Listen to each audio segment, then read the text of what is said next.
acá, aunque sea un día extraño, aunque sea un día pseudo feriado, calles desocupadas. Aquí Carola nos contaba que no se demoró nada en llegar, ¿cierto? 5 minutos. Santiago sin santiaguino, como decíamos. Eso obviamente es... Probablemente muchos quienes nos van escuchando ya están en sus autos o en sus lugares de trabajo o incluso en sus lugares de descanso y escuchándonos igual. Agradecemos, por supuesto, esa... Muchos trabajando en línea desde otros lugares distintos de Santiago. Por ejemplo, claro, quienes no tuvieron feriado y tienen esa opción, qué suerte. Qué suerte. Qué suerte. Eso encuentro que es un avance, algo bueno que nos haya dejado la pandemia. El teletrabajo. Rodrigo, estábamos hablando también antes de, justo estábamos hablando de encuestas, que obviamente es tu materia, pero hemos tenido encuestas también en los últimos días con respecto justamente a la chilenidad. Y eso ha sido también entretenido de revisar, o yo por lo menos te comentaba que me parecen demasiado entretenidas esas encuestas. Y más adelante quería que tocáramos ese tema, no desde, ¿qué es lo que más, por ejemplo, ustedes, cuál es su plato favorito de fiestas patrias? ¿Qué es lo que más les gusta comer? Choripán. Bien. Ay, no sé. ¿No? El ganador gana por lejos, por lo menos en la encuesta que me mandó Rodrigo. ¿El ganador? Las empanadas de pino. Por lejos. ¿Sabes qué me pasa? Que símbolo gastronómico. como tanta empanada que como que no quiero ver más las empanadas. Es como que llegáis a un lugar, empanada. Entonces como que estoy atacada. Quizás cuando deje de ser alcaldesa me van a volver a gustar las empanadas. Anda por ahí con el asado, pues clásico, o sea, el asado. Pues, el 73% de la población dice el asado. El asado es un clásico. Y el 81% de la población dice la empanada. Mira. Y en tercer lugar, el choripán, con 50%. Oye, yo encuentro que lo mejor es el pebre. Espectacular también. El pebre. Espectacular también. En este panel de día lunes estamos con Carolina Leitao, abogada, alcaldesa de Peñalolén desde el año 2012 y actual presidenta de la Asociación Chilena de Municipalidades, y también junto a Rodrigo de la Riva, sociólogo y socio director de Activa Research, y con Danilo Herrera, cientista político y director ejecutivo de Factoría Pública. Gracias por estar con nosotros hoy día aquí en esta edición de País ADN. Yo quería partir, tenemos una pauta de temas obviamente que vamos a tocar, pero quería partir justamente por eso, este sentido de chilenidad. Probablemente el fin de semana ya algunos tuvieron sus primeros eventos, ¿no? 18eros en familia o con amigos, con amigas. Pero a mí me pasa algo, he estado pensando en lo que hemos estado conversando en las últimas semanas acá. Hay una sensación país un poco negativa. Hay una crisis de las instituciones, hay crisis de confianza, pero tengo la impresión de que igual el chileno, para estas fechas, por lo menos como que, no sé si es que olvida o simplemente nos gusta demasiado disfrutar de esta fecha, porque se nos olvida que lo que estamos celebrando es nuestro país. Ojo que en este mismo estudio hay un dato que va en línea con lo que estás señalando, ¿no? Nosotros medimos el 2019 pre-estallido social, esta encuesta justo de pre-estallido social, septiembre del 2019 y ahora. Y en septiembre del 2019 el 61% de la población decía que las fiestas patrias eran importantes o muy importantes. Mira. Y ahora, estamos hablando del año 2024, 5 años después, el 52%.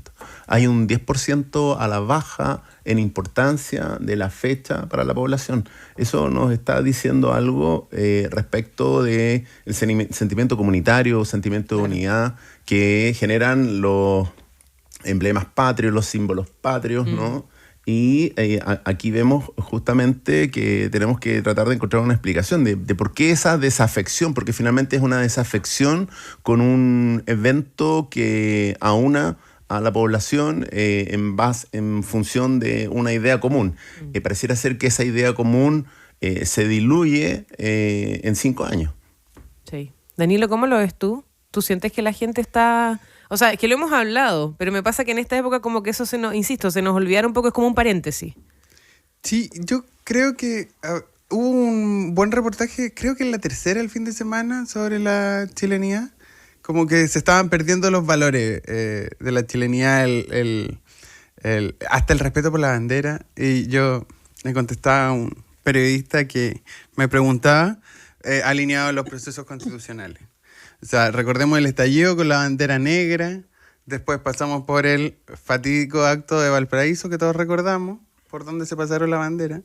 Después la convención, o antes de eso la convención que puso la bandera chilena igual a todas las banderas de los pueblos originarios, que uno puede tener las opiniones ahí, pero perdía importancia la bandera chilena y en ese mismo momento las derechas se apropiaron de la bandera. Yo me acuerdo cuando cubría la convención, todos los pupitres de los convencionales de derecha tenían su bandera.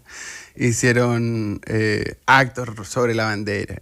Entonces, claro, está generando, yo creo que desde el estallido de la bandera empezó a generar división y me gustaría que en el futuro próximo como que volvamos a recuperar la bandera como algo transversal a todos nosotros. Sí, es bien especial lo que ocurre porque una cosa es como la ley de los grandes números, ¿eh? Uno dice, ¿dónde está esa gente que opina, los que responden la encuesta y todo? Lo que uno ve en la calle, lo que me pasa a mí como alcaldesa es que nosotros hacemos una fiesta 18 y se llena. La gente, y reclaman si no hay muchas cuecas, o sea, si pone otra música porque no pueden bailar. Probablemente es un público también cautivo, de este que le gusta ir y que quiere estos espacios. Claro. De que quiere... se baila todas las... Claro, Peñalolén es como un microclima además. Claro. Entonces, pero ojo que en cualquier fiesta 18 siempre la gente está buscando bailar la cueca, hacer como...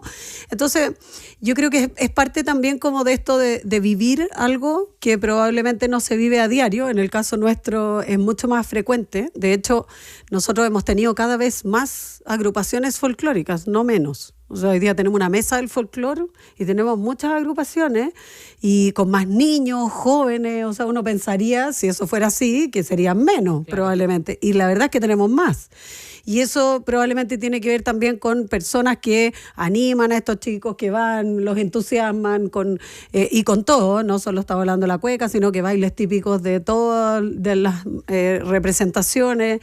Tenemos hartos chicos hoy día que bailan pascuense, monte tú, que antes, ¿quién diría solo los pascuenses? ¿No? Hoy día hay hartos grupos que bailan pascuense, que tienen distintos tipos de baile, no solo bailando cueca, sino que como estas representaciones de baile típico, digamos, ya más elaborados, con mucha más, con más profesionalismo, por decirlo así. Pero es cierto, y ya yendo como a la base del patriotismo, lo que sea, yo creo que eso tiene más que ver con las personas, cuánto se transmite familiarmente, creo yo, o sea, como cuánto uno le transmite a sus hijos el tema del patriotismo, ahí hay también algo que probablemente hace tiempo era mucho más arraigado en las familias, esto igual que es como el catolicismo, o sea, antes, no sé, por la Semana Santa se vivía en silencio, sin música, sin no sé qué, hoy día el 18 es un carrete, o sea, para los cabros es como el carrete, ¿no? Nadie está hablando ni de la bandera, que el cacho de chicha, no están ni ahí, o sea, para ellos carretear 3 días seguidos, ir a una fonda, salir con los amigos. Entonces yo creo que también depende mucho de nosotros, también cómo uno transmite en su familia esto de los valores patrios y todo. Y yo por último, en el tema de la bandera, creo que uno de los elementos que tuvo mucha incidencia en el primer proceso constitucional fue ese, como el renegar de los símbolos patrios, eso generó... En un minuto se estableció cambiarlos incluso en, claro, la nueva y constitución. Y yo creo que mucha gente pensando, que se pensaba como que esto era algo que no le importaba, si tú te ibas hacia el sur de Chile, en los campos, en la parte como más tradicionales, como el rodeo. A propósito de la discusión, muchos candidatos hoy día que eran anti-rodeo y eran tan calladitos, y dicen, mejor me callo, pues si no voy a perder no sé cuántos votos, porque así es la realidad, porque hay un mundo donde todavía eso es una tradición, y por lo tanto, que esto de creer que a muchos no les importa, la verdad es que no era así. Y un símbolo y algo muy relevante, creo yo, que tuvo incidencia en esa, fue como el de renegar de los símbolos patrios, etcétera, como algo... que a la gente no le importaba o que era probablemente que no tenía sentido o que hoy día como esto de Chile cambió, y la verdad es que no había cambiado tanto, efectivamente cambió, pero yo creo que no tanto como la gente creía, y yo creo que en eso se genera una distancia también, pero es cierto que en la medida, sobre todo además, porque hoy día en las zonas urbanas se come mucho a lo rural, pues lo rural es mucho más tradicional, hay mucha más tradición en esto de lo patrio, y hoy día las zonas urbanas son mucho más relevantes, mucho más habitantes, y yo creo que eso hace también que se pierda un poco las tradiciones. Esto de la bandera, antes no veía hay una casa sin bandera, ahora por más que te van a sacar un parte, que por supuesto nadie se lo van a sacar por no tener la bandera puesta fuera de la casa, la verdad es que no se ve tanto, no es tan frecuente. Eso es un punto que hemos estado también, claro, pensando, analizando, y también este fin de semana ultra XXL de Fiestas Patrias, que es como para muchos está siendo ya una semana entera de celebraciones. Lamentablemente hasta ahora ya se ha elevado la cifra de personas que han muerto en accidentes de tránsito a 23. Anoche se contabilizaban 14 y ya tenemos ahora 23 fallecidos en accidentes de tránsito y todavía no parten. Las Fiestas Patrias. Esa es la preocupación. Todavía oficialmente el gran feriado para todos en realidad van a ser estos 3 días que nos corresponden efectivamente a gran parte de la población. ¿Qué hacer con eso también? ¿Qué está pasando que hemos también perdido quizás incluso con una ley Emilia que ha sido mucho más exigente que lo que pasaba antes? Antiguamente uno sabía que la gente se tomaba una copa de vino, tomaba incluso un poco de más y bueno, manejaban igual porque no había tanta fiscalización. Hoy en día es mucho más exigente la ley. Y aún así tenemos esta cifra que preocupa muchísimo y me imagino a las autoridades, Carolina, no sé cómo lo ven también en el tema de la fiscalización, en el tema de cómo la gente se comporta, porque ese es otro de los asuntos importantes de Fiestas Patrias que sale del sentimiento país, sale de todo. Esto es un problema distinto. Sí, yo diría que fiscalización hay. Nunca es suficiente y siempre se dirige en ciertos lugares, se prioriza lugares de mayor afluencia de público o carreteras, etcétera. Ayer hubo una gran fiscalización.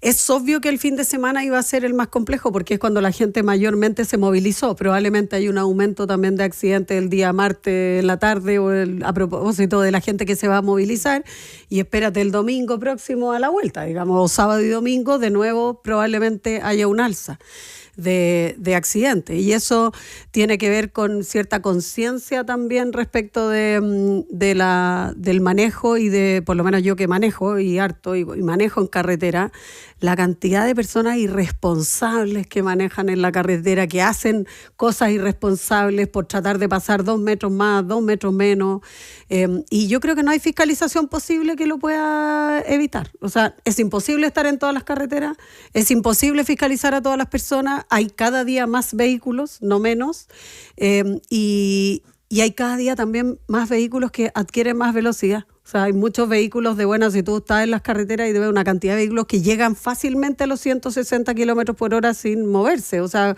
sin dificultad. Y por lo tanto, la posibilidad de que ocurra un accidente cada vez es mayor. Y yo veo que esto tiene que ver con conciencia ciudadana. O sea, no es imposible que haya una fiscalización ni leyes, porque esto es una actividad individual, digamos, una responsabilidad individual de conciencia, y si no, no vamos a tener cambios reales, por más fiscalizaciones que pongamos. Quizás los fotorradares o estas cuestiones que en su tiempo fueron bien polémicas, que ahora se están rehabilitando como tal, pero tampoco va a poder poner en todas partes. Entonces, al final, tiene que ver con la responsabilidad personal más que con más y más fiscalizaciones. Danilo, tú querías decir algo. Sí, es que como recordar que el año pasado en Fiestas Patrias, con la mitad de los días, fallecieron 23 personas. Y en este fin de semana extra largo van a fallecer más personas. Es un hecho.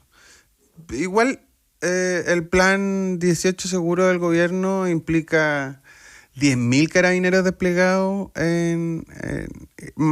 creo que más de la mitad en la región metropolitana, para prevenir delitos, para prevenir los accidentes de tránsito, y está el gobierno y el Estado trabajando para ello, digamos. Las municipalidades también tienen algo que hacer con la prevención también en sus respectivas fondas, pero esto ocurre todos los años. Como no nos vamos a sorprender de que van a fallecer desgraciadamente personas este fin de semana, porque va a ocurrir. Efectivamente, todos los años ocurre, pero sin embargo ha venido a la baja, que ese también es un dato objetivo. Del 2022 al 2023, en 2023 hubo 1.634 muertes por accidentes de tránsito. Accidentes de tránsito fueron 75.000 aproximadamente. Al año, digamos. Al año. Y la distribución porcentual, el 33% eran peatones el año pasado, 12,7% ciclistas y 54% automovilistas y otros ocupantes. A la fecha también va a la baja, según las estadísticas totales, la cantidad de accidentes de tránsito con resultado de muerte, pero cambia un poquito la proporción. Uh-huh. A la fecha hay más peatones, 52% son peatones, 20% ciclistas y 29% automovilistas. Para que estas estadísticas cambien, se requiere educar a la población y el plan obviamente 18 Seguros, si bien conlleva temas de seguridad fuertemente que son muy importantes, lo principal es más o menos lo que dice Carolina. Cada quien tiene que tomar conciencia de que el espacio de la fiesta implica consumo de alcohol y pérdida de las facultades motrices, sea donde estés y haciendo lo que estés haciendo, arriba de un automóvil, caminando en la calle o andando en bicicleta. Por lo tanto, lo correcto es poder evitar situaciones en las que te expongas. Y para eso la campaña, que es una campaña, yo diría, de shock, ¿no? Bien cruda, donde se muestran accidentes con resultado de muerte, pareciera ser lo que llama más la atención hoy por hoy a la gente y les hace pensar de que en un instante tu existencia se acaba, ¿no? Y dejas a los que se quedan con todos los dolores habidos y por haber, y eso es única y exclusivamente tu responsabilidad.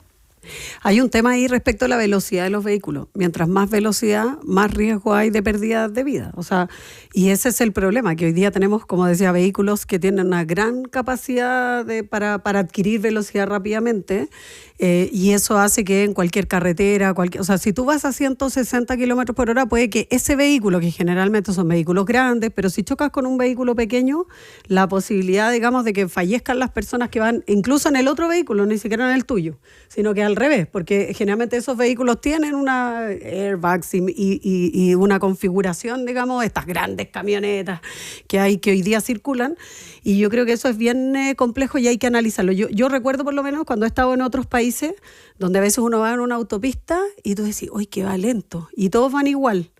Y eso es porque ahí está lleno de fotorradares donde el que se pasa una milésima de la velocidad y nadie se pasa. Y todos van a la misma velocidad y van rápido. Tienen una pista de alta velocidad, que es la tercera de interior, y ahí no tienen límite de velocidad, inclusive en algunos. muchos países. Sí, esto yo lo vi, bueno, en varios lados, pero por ejemplo en Estados Unidos, en algunas carreteras, no sé, esto era en Boston o por ahí, íbamos al aeropuerto y yo decía, hoy quedamos lentos, porque uno tiene la sensación de que nadie te pasa, y no íbamos tan lentos. Lo que pasa es que todos los autos van a la misma velocidad, nadie está como pasándose uno con el otro. Y claro, si tú generas ese tipo de conducta vial, lo más probable es que haya menos accidentes, obviamente, porque nadie está haciendo estos movimientos extraños que los que tú ves en las carreteras hoy día, que un tipo te pasa de manera, que la gente además maneja, nuestras autopistas la mayoría tienen 2 pistas.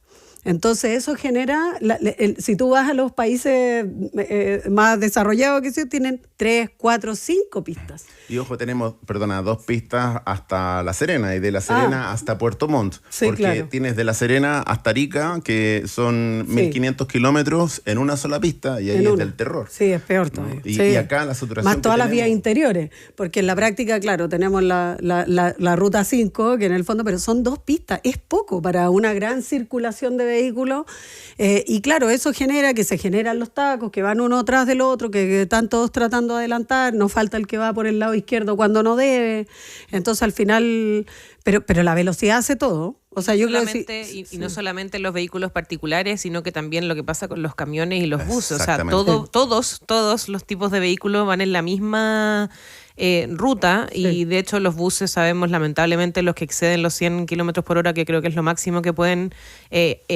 alcanzar, o deberían, no es que lo que puedan, sino que lo que deberían alcanzar como límite de velocidad, lo traspasan muchísimo, y todos en la misma autopista. Entonces ahí el pasar al camión que va más lento empieza a generar una también como ansiedad en el conductor, de que... Chileno ganador, que pasa por la berma cuando hay taco y genera un taco mayor y accidentes, ¿no? Claro. Carabineros en esas circunstancias debiera estar en la berma, por ejemplo, controlando que eso no suceda. Claro, o en los tacos cuando la gente adelanta por la berma. Y lo otro que ya es más estructural y de largo plazo, cómo traspasamos la demanda por el uso de las autopistas, que ya no dan abasto para el parque automotriz que tenemos, sobre todo de carga, o sea, hacia el tren. Si nosotros realmente tuviésemos un tren que permita trasladar gran porcentaje de esa carga, los camiones desaparecen en su mayoría de la autopista y son grandes generadores de accidentes en la autopista. Claro, ahí pasa qué hacemos con los camioneros.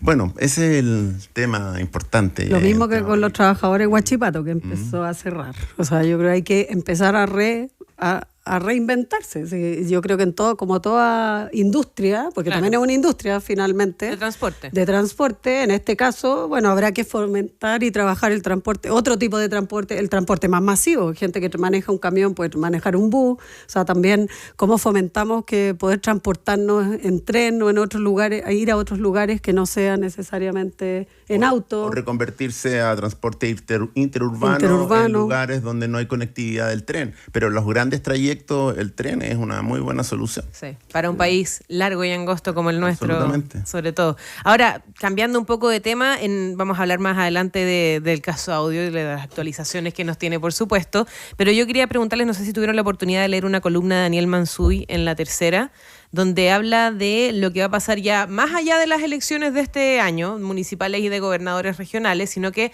ya nos estamos poniendo a pensar rápidamente en la presidencial. Y él dice algo que es interesante, porque según las encuestas, la derecha estaría liderando sin duda con el nombre de Evelyn Matei para esa elección, insisto, en mucho tiempo más. Pero él dice que la derecha no está preparada ni para ganar una presidencial ni para gobernar. Y lo que argumenta es que dice que Chile Vamos no tiene hambre suficiente para llegar a la moneda el 2025. ¿Ustedes cómo lo ven? No sé, Danilo. O sea, Mansuy dice, una muy buena entrevista, Mansuy dice que, como que hay falta de organización y de liderazgo en Chile Vamos. Entonces, a ver, que no hay trabajo estructurado, como que pega un palo a los equipos de Matei. Y yo creo que también, yo me di cuenta cuando lanzaron los candidatos municipales de la UDI, ellos eran los candidatos de Matei. Y lo decía abajo eso. De hecho, los mismas propaganda de muchos candidatos de la UDI dice el candidato de Matei. Y con foto incluida y todo. Y no así lo del resto de los partidos. Los candidatos a las municipales de RN y de Bópoli no tienen esa figura. Matei todavía no es la candidata de RN y de Bópoli. Supongo que lo va a hacer en algún momento, pero ojo ahí, porque además Mansuy recalca la importancia de las elecciones municipales en esto. Y como hablamos en esta radio con Paula Bravo el fin de semana, en Tu Voz, Tu Voto, que es un programa que tenemos los fines de semana acá, como la dispersión de la derecha y de la oposición van a ser un grave problema para los resultados de la derecha. O sea, van a haber muchas comunas, algunas importantes, no sé, Concepción, se me viene a la cabeza, que la dispersión de la derecha puede, incondicional, que termine sepultando la gran posibilidad que tiene la derecha de ganar muchísimas comunas que perdió hace 4 años. Yo creo que también por el contexto que se vivía hace 4 años, pero hay en estas elecciones de alcalde compite Chile Vamos, el Partido Republicano, el Partido Social Cristiano, el Partido de la Gente, amarillos, demócratas, independientes de derecha muchísimo. Ya hay un espacio de una derrota, entre comillas derrota, porque van a ganar igual, pero podrían haber pasado a la aplanadora y parece que eso ya no resultó. Y también está también entre líneas, leo de eso de Mansuy, como demasiados cantos de victoria para el próximo año, sin nada claro. Yo me imagino que Mansuy también quiere como unos grupos de Tantauco, ¿cómo se llaman los de Piñera? Así mismo.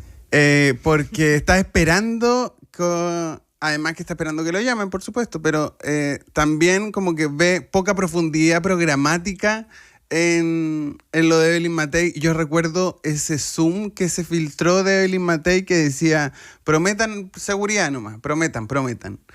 Y claro, porque si esa es tu profundidad programática, no alcanza para un debate presidencial. Y con todas las virtudes que tiene Evelyn Matei como política y como candidata, no alcanza. O sea, José Antonio Kast te puede comer en un debate si no tiene un trabajo programático en paralelo. Vemos lo que pasa en el Partido Republicano, que pese a sus problemas, no sé, me acuerdo en el programa de primera vuelta de José Antonio Kast decían que había que eliminar el Ministerio de la Mujer. Entendiendo esos baches, el Partido Republicano tiene una profundidad programática muchísimo más importante y que ha comenzado desde la fundación del partido, que es Chile Vamos.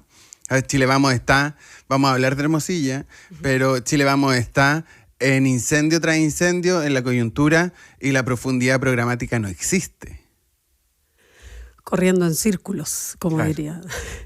Yo creo que, ¿sabes qué es lo que pasa? Primero hay dos cosas. Uno, el creer que hay una derecha es un error. No hay una derecha. Por lo tanto, es difícil, y cuando Mansuy dice no hay diseño, es que, bueno, ¿quién hace el diseño? Porque en la práctica... Pero no hay diseño en Chile Vamos, esa es la... Sí, por eso. Pero eso tiene que ver con que no existe un diseño porque no existe una derecha. O sea, Chile Vamos no es uno solo como hace tiempo atrás era uno solo, donde El en paraguas de bloque Piñera. y muy ordenado. O sea, finalmente se ordenaba. La UDI, RN, después Evópoli, lograban ordenarse. ¿Cuál es el tema hoy día? Que la derecha hoy día son 2 o 3, pero en la práctica 2 al menos, y hay una que quiere tener la hegemonía, que es republicano. Y no la ha logrado, pero está cerca. No sé si su objetivo es ganar la elección, porque si su objetivo fuera ganar la elección, tendrían otro diseño. Yo creo que su objetivo, lo conversábamos con un amigo la otra vez, más bien hegemonizar la derecha, y quizás pensando en una futura elección, quizás no en esta.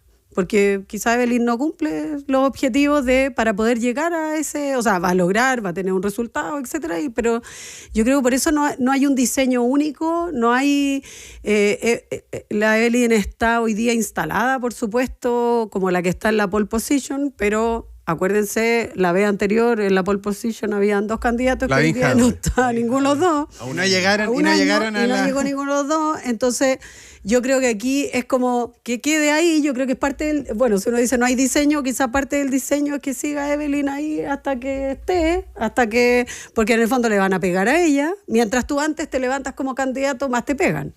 Y por lo tanto, ella hoy día se transforma, aunque no lo quiera, aunque sí quiera seguir siendo alcaldesa y trate de, finalmente aparece en la encuesta en la primera posición, etc. Y la segunda cosa que yo creo que es compleja es que hoy día, a propósito del caso Hermosilla, yo veía el fin de semana algunas declaraciones, presidente de partido y todo, como yo te decía, corriendo en círculo. Eso hace que te inmoviliza. Porque ella, por ejemplo, probablemente la candidata no quiere aparecer tanto, porque cada vez que va a una pauta, ¿de qué le van a preguntar? De Hermosilla, no le van a preguntar del futuro del país, de la no sé qué, ahora está tratando de meterse un poco con el CAE, pero en la práctica no tiene cómo salir de esa. Entonces, de Chadwick, finalmente, claro. Entonces, ¿qué es lo que le dice?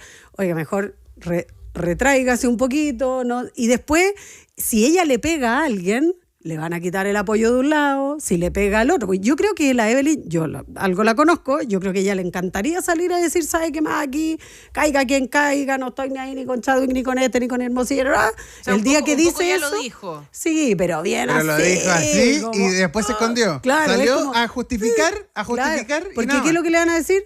Oiga, cuidado, que aquí el apoyo de esto como bien de la cofradía aquí va a estar detrás. Es un Entonces, coronel de la UDI, o sea, es no, relevantísimo. no. Entonces, yo creo que eso también inmoviliza. Y por eso yo creo que la columna, o sea, la entrevista de Le Mansuy. dije columna. Sí, Me no, pega es una con columna. entrevista. Era una Sí, entrevista. es una entrevista. En mi Yo creo que mente pega tiene. con la palabra columna porque igual Daniel ha hecho Sí. columnas, ha escrito columnas y Sí. me quedé con eso. Hace sentido, o sea, lo que él dice yo encuentro que hace sentido lo que señala, pero creo que no le pone un par de componentes que son esenciales para que no hace esta distinción de las derechas y tampoco genera esto del impacto que tiene el caso Hermosilla sobre la colectividad. De hecho, salía el fin de semana entrevistas de los presidentes de partido. Gloria que ya- Hood lo de Gloria ayer Hood es es fatal, vergonzoso, fatal. vergonzoso. En mesa Ahora, central. a mí no me hubiese gustado estar en su lugar, No, déjame claro. decírtelo. Y solo hacer un punto antes.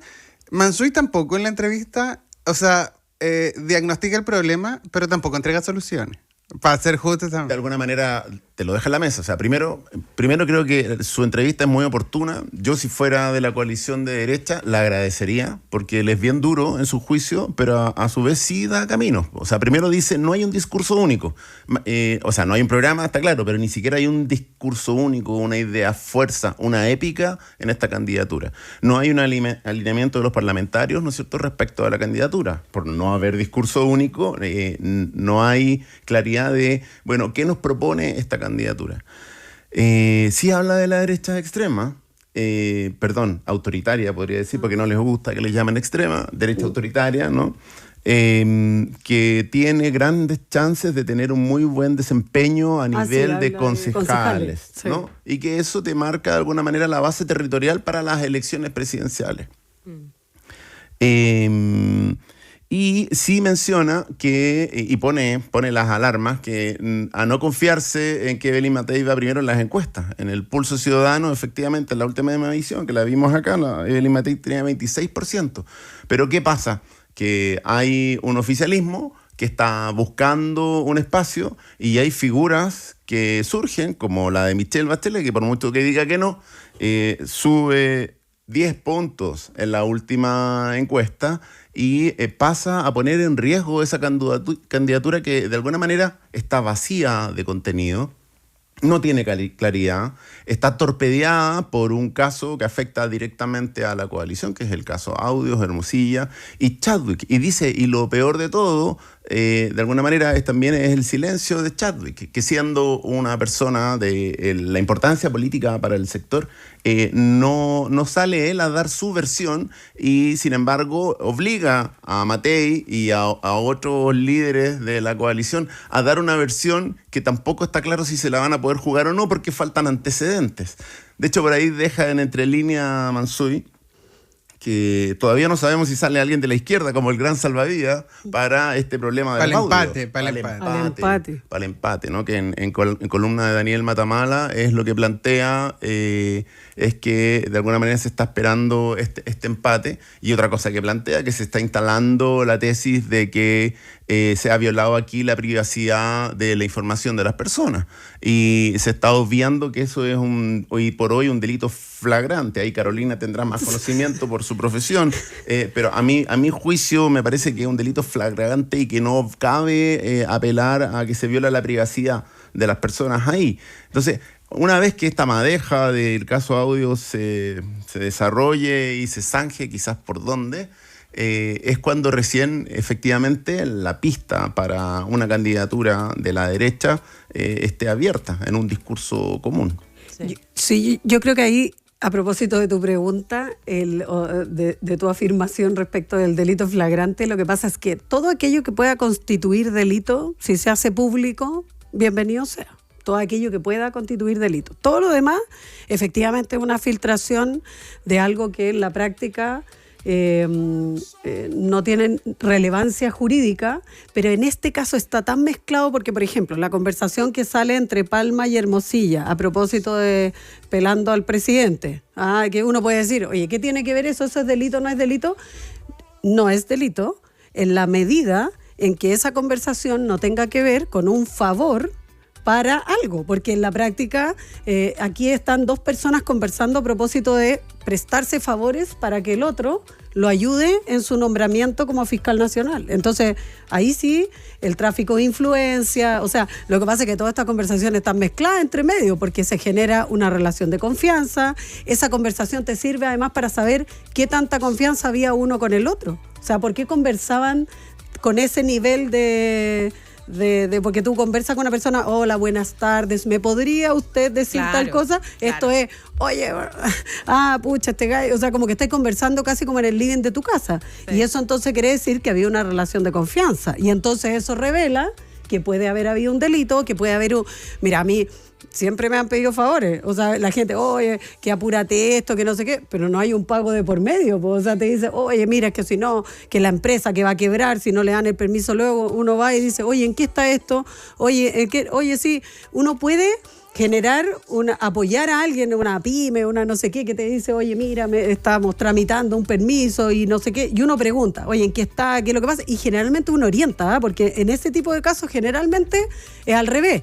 Es que, oye, está pendiente porque falta un papel, porque no sé qué, entonces uno pone a alguien y dice, mira, te falta esto, te ayuda, pero eso es muy distinto a que alguien te haga un favor y te cobre por el favor, pues ahí te pone, claro que... Es muy distinto, por ejemplo, mandar al ex ministro del Interior a hablar con la Comisión para el Mercado Financiero. Por eso te digo, que es como lógico, porque te vas a arrancar vestidura aquí, que todos te piden, oye, apúrame esto, sácate esto, pero no a cambio de nada, pues ni de un causas pago. se ocupan escuchas para presentar como prueba prueba, ¿no es cierto? Por ejemplo, en las causas del crimen organizado vemos a cada rato un montón de escuchas para presentarlas como prueba.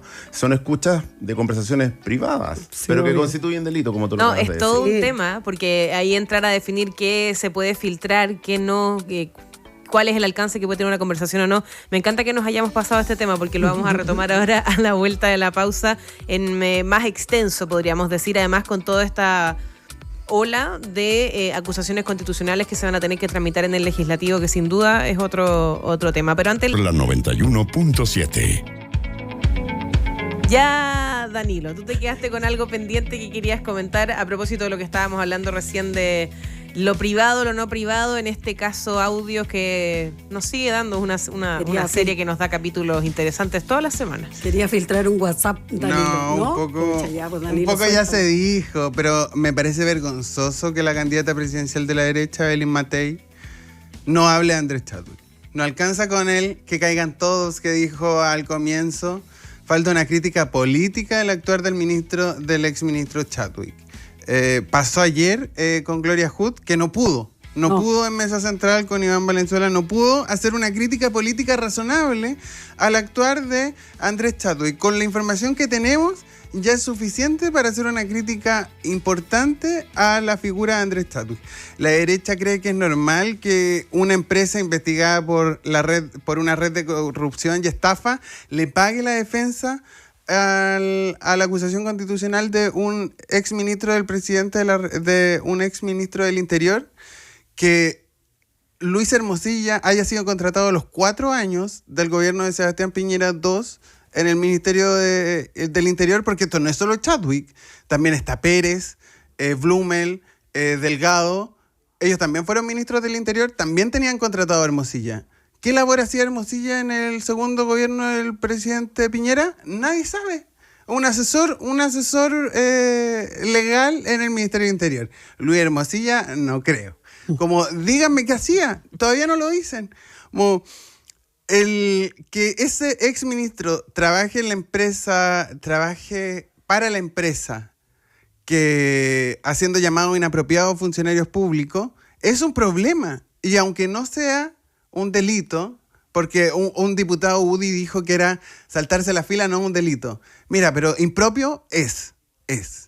Y quizá haya que investigar por si hay delito. O sea, lo decíamos, como Chadwick le hizo un llamado a la Comisión para el Mercado Financiero para hacer preguntas en base a una empresa que hoy día está siendo investigada por tráfico de influencia. O sea, los votantes de derecha tienen el derecho a saber qué opinan los líderes de Chile Vamos al respecto de este caso. O sea, sobre los actos corruptos o los posibles actos corruptos de Andrés Chadwick, tienen que tener una posición y hoy día hay silencio. Eso, perdón. Boom. Wow.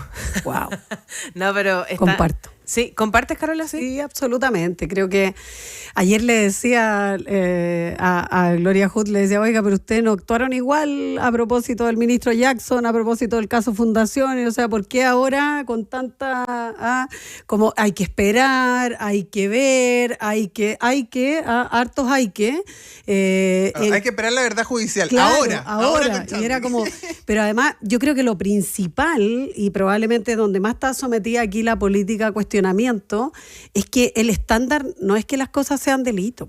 O sea, ese no puede ser el estándar, porque ese es el estándar del piso más bajo de esta situación, porque al final, cuando alguien dice, ¿quién fue el que dijo esto de que no, lo que dijiste, los parlamentarios, de este parlamentario que dijo que no... Benavente, el jefe de bancada de la UDI. Sí, que dijo que no era... saltarse la fila no es delito, perdón. Y uno dice, depende, porque claro, cuando tú te saltas la fila, le debes un favor a alguien. Entonces la pregunta es, ¿a cambio de qué? ¿Cuál fue el favor? Y estamos hablando de que no son favores cualquiera, digamos. O sea, estamos hablando de personas con mucho poder. Entonces, ¿cuál es el estándar que queremos instalar? Uno dice, bueno, si el resto no es lo suficientemente duro con esto, es por algo. es porque hay otras personas involucradas, es porque recién estamos sabiendo de algunos y otros no, es porque estamos esperando empatar, como decías tú, con alguien. O sea, yo no tengo ninguna duda. Mira, la corrupción, la palabra, así como el crimen organizado, se llama crimen organizado no porque se organizan, sino que porque penetran las instituciones. La corrupción penetra a todas las instituciones y de todos los lados, porque esa es la gracia. O sea, si no, no te resulta. Si las personas que son corruptas corrompen a todo el sistema y buscan corromper de todas las partes, de todos los gobiernos, de todas las orientaciones políticas, porque si no, no les resulta el negocio. En la práctica, en el fondo ese es el negocio de la corrupción. Entonces, lo más probable es que aparezcan casos de distintos lados. Yo no tengo ninguna duda de aquello, pero no podemos esperar a que aparezca un caso de allá o de acá para decir algo en lo cual tenemos que hacer un compromiso. Aquí han habido otros casos de corrupción anteriores, hace años atrás, donde después de eso se generaron medidas, se empezaron a generar leyes, entonces uno dice, bueno, ¿qué va a salir de esto? ¿Cuál es la consecuencia? ¿Vamos a esperar que sea delito y que condenen a personas o vamos a poner un estándar y vamos a subir el estándar mejor, ético, respecto de cómo se hacen las cosas en política, de las influencias, del nombramiento? O sea, yo esperaría de esto que al menos saliera una nueva forma para nombrar jueces y fiscales. O sea, Eso se está mínimo, debatiendo, pero debería salir.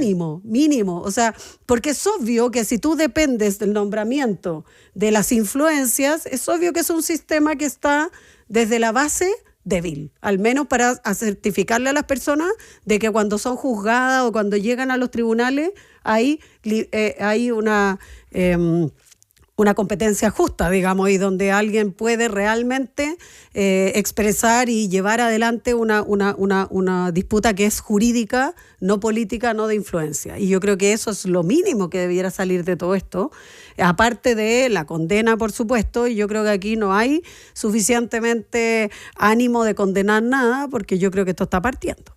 Está recién comenzando, dices tú, Rodrigo. Sí, yo coincido que no hay tiempo. Estamos a contrarreloj en una crisis que se viene gestando ya por décadas. Cada una década ha habido una crisis, pero esta crisis en particular afecta al órgano superior de uno de los tres poderes del Estado, ¿cuál es el Poder Judicial? Y la población ya sitúa entre los principales problemas del país. Habíamos estado habituados que el principal problema es la delincuencia, después los temas económicos, pero hoy día el tercer problema, más mencionado por las personas en el Pulso Ciudadano, es corrupción. Y es más, cuando les solicitamos evaluar a la clase política, el 79% dice que es muy corrupta. Cuando les solicitamos evaluar al Poder Judicial, el 73% dice que es corrupto o muy corrupto. Y en las instituciones públicas, esto está trasuntando a las instituciones públicas, llámase servicios públicos, el 62% dice que es muy corrupto. Estos hechos atentan contra la legitimidad del sistema democrático, lo cual es muy grave y no podemos darle un tiempo de solución laxo, habitual en el sistema judicial. Necesitamos ser exhaustivos en la revisión de cada causa. Los políticos, el sistema político, si bien están en todo su derecho de presentar acusaciones constitucionales, deben coordinarse para no desarrollar acciones administrativas que apuntan a la misma causa, para hacer más eficiente ese proceso.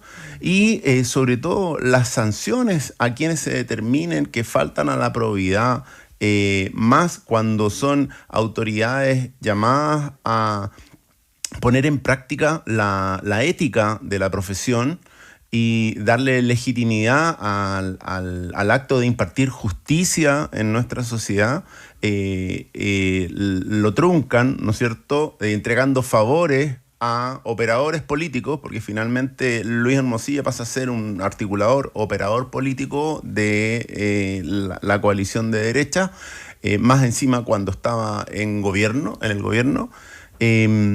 Las penas asociadas a ello deben ser ejemplares. No debemos poder tener como resultado de esta investigación sanciones que sean de medias tintas. Clases de ética. ¿No? Eso sería un insulto para la población. Sin duda. Y bueno, vuelvo a Mansuy. que menciona muy correctamente que la derecha no debe olvidar la elección del 18 de octubre, porque si bien él es contrario a la violencia, como muchos de nosotros, ese malestar tiene una raíz social, y ese malestar social no ha sido atendido al día de hoy. Y por tanto, este tipo de situaciones afectan justamente a la confianza que las personas tienen en que este modelo que vivimos de sociedad, esta chilenidad que vivimos, que hablábamos al principio que bajó de 10 puntos, ¿no es cierto?, la adscripción a la celebración de fiestas patrias, se ve afectada, se ve mermada. No me da confianza poder solucionar los problemas de la sociedad con la clase política que tengo, con el sistema judicial que tengo. Y esa parte es importante mencionarla también porque una de las cosas que nos ha ido dejando de manera quizás más tangible este caso Audio va a ser el impacto que va a tener las acusaciones constitucionales contra jueces, contra ministros de la Corte Suprema en la Cámara de Diputados en momentos en que estamos revisando. Reforma de pensiones, se va a presentar el presupuesto, el gobierno ya anunció una urgencia para el tema del CAE, también para la ley de eutanasia, o sea... Seguridad también, el fast track de seguridad, por supuesto. Entonces, ¿qué va a pasar? Porque a raíz de este caso se presenta, por así decirlo, más trabajo y ya han hablado incluso de este estrés legislativo en medio de lo que van a hacer, la tramitación de estas acusaciones, que yo contabilizaba 4. Danilo, tú me decías que podían ser 8. Es que depende si se presenta, son 4 ministros, pero pueden ser más de una acusación por ministro si no se ponen de acuerdo los parlamentarios en presentar una sola. Igual ahí pero se pondrán de acuerdo para poder supongo, trabajar. Pero imaginémonos que son 4. Son 4 acusaciones constitucionales. Esto requiere que son 5 diputados por comisión. Eso quiere decir que son 20 diputados que van a estar discutiendo en paralelo a la sala estas acusaciones constitucionales. Invitan a académicos a discutir el tema, a profesionales al respecto, y se discute una acusación constitucional. Los diputados votan en la comisión y después esto se lleva a sala, la sala lo discute y se despacha al Senado. Así funciona. Entonces, no hay un estrés legislativo realmente. Si los parlamentarios van a seguir trabajando. O sea, yo estaba viendo, me metí la próxima semana, el próximo lunes 23, de vuelta del 18, se va a aprobar en la Cámara una ley que modifica la Ley General de Urbanismo y Construcciones en materia de plazos y sanciones de incumplimiento. Se va a discutir el tema de un proyecto de ley de deudas de aranceles con instituciones de educación superior. Es verdad, oye, de pesca y acuicultura se va a discutir también en la sala de la Cámara, y eso solo el lunes. Y una comisión especial de la operación tributo. Pero no Danilo, sé qué. sí, la pregunta es si esas cosas se van a seguir discutiendo, o alguien va a decir, no, es que como tenemos 4 acusaciones constitucionales, no podemos hacer la comisión X, no podemos hacer la comisión Z. Se van a seguir discutiendo, sí. Las comisiones van a funcionar en paralelo, no va a ocurrir este estrés legislativo del que se habla, no sé de dónde salió. Obviamente, lo que sí va a ocurrir, o sea, el Congreso va a seguir funcionando. Yo sé que es poco popular, por los números que nos decían antes, que es poco popular venir a defender públicamente al Congreso, pero se van a seguir discutiendo estos temas. El problema, quizá, esto es lo que la opinión pública solo va a hablar de las acusaciones constitucionales durante un mes y medio. Y no se van a ver y yo creo que ese es el temor del Ejecutivo. Y quizás es un temor bien fundado, que no vamos a hablar de la agenda de seguridad del Congreso, que no vamos a hablar del CAE seguramente. El presidente va a hacer un anuncio el domingo al final del 18 sobre el CAE. Vamos a ver qué pasa con eso, pero es más bien... Presupuesto también. Presupuesto se viene. Y es verdad que si ocurren estas 4 acusaciones constitucionales, no vamos a hablar de otra cosa que está pasando en el Congreso.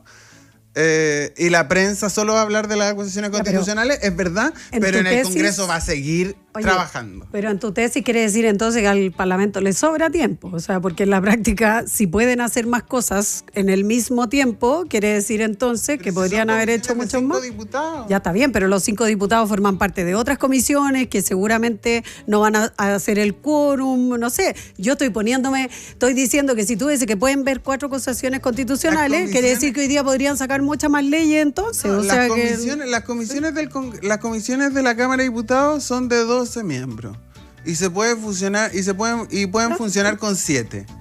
O sea, si algún par de diputados no puede asistir a su comisión porque está en una comisión de acusación constitucional, la comisión va a seguir discutiendo. Hay reemplazos que funcionan.